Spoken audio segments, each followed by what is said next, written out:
Hey, what's going on everybody? Welcome back to my channel. Today I'm going to show you an interesting take on chocolate. To kick off chocolate week, I'm going to start off by showing you how to make the chocolate ball.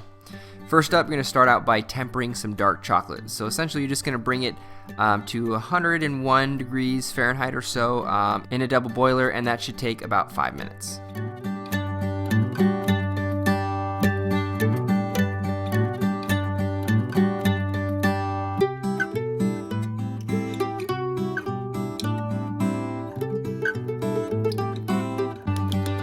Once the dark chocolate is thoroughly melted and up to temp, you're going to take it off the double boiler and add a few more dark chocolate chips to it just to cool the temperature down to around 89 to 90 degrees.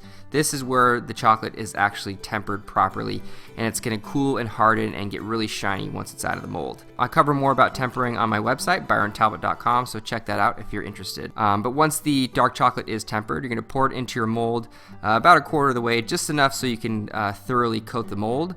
And then once you do that, you're going to cap it off, coat the mold, and then you're going to put it in the refrigerator for about a half an hour until it completely sets up.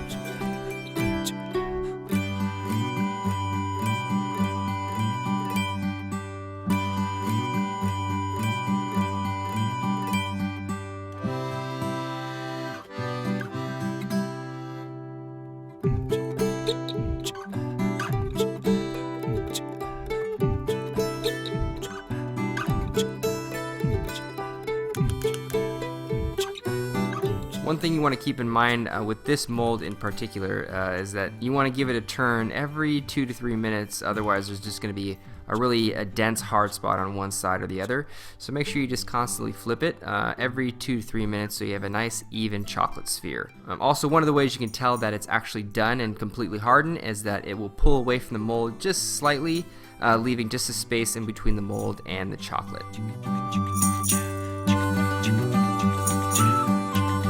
One thing I'm going to do here that you don't necessarily have to do is I just get a little hot spatula and run it around the center of the sphere to take away that seam. You don't have to do this. You can keep it really shiny and keep the seam. I think it's actually beautiful sometimes with that nice shiny sphere.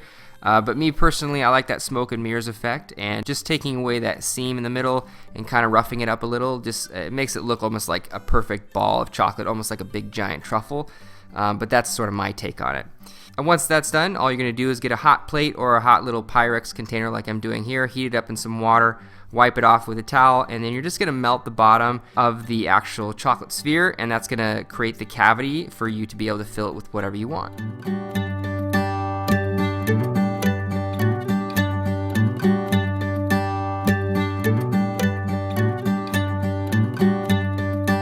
Alright, so once your chocolate ball is ready to be used, basically you can pair it with whatever you want. You can fill it with brownies or different toppings, ice cream, mousse. I mean, there's 1,000,001 different variations for this recipe.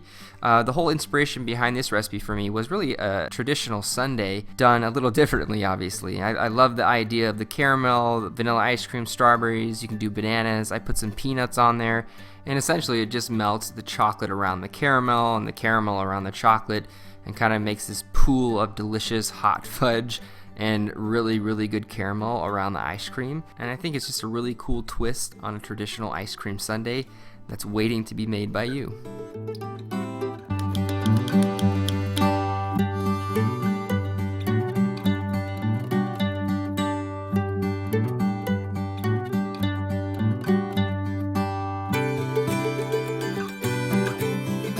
I'm really excited to try this. This looks absolutely incredible. I want to pour the sauce on there before it cools down to get that nice melty effect, but this looks amazing. All right, here it goes.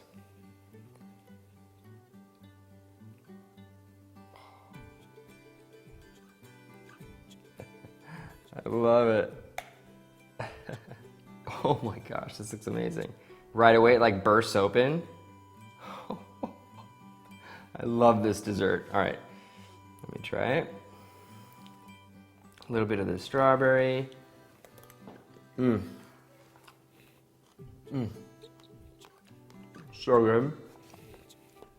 I love how it melts around the dessert, so it reveals the dessert as it goes down. Just a really cool effect. Very simple dessert. I really don't think that it's that difficult as long as you have the molds. If you don't have the molds, you can pick up the balloon. I've actually done this on my channel before, except instead of the whole sphere, I've done like a half sphere.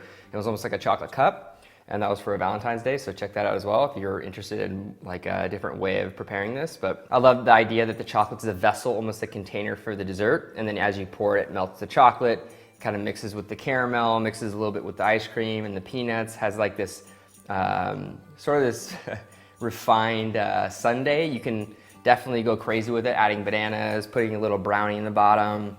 I mean, there's a million different variations. And I think it's a very cool dessert. I definitely recommend you guys trying it out, sharing it with your friends and family. This is definitely something you don't make all the time, but when you do, or you're trying to impress some people, you just like blow their minds out with this. So try it out, share it with your friends and family. Hopefully you guys enjoyed this recipe. If you did, please subscribe, thumbs up, and comment below for future video requests, things you want to see on my channel. And of course, I'll see you guys next time with another delicious recipe. Bye guys.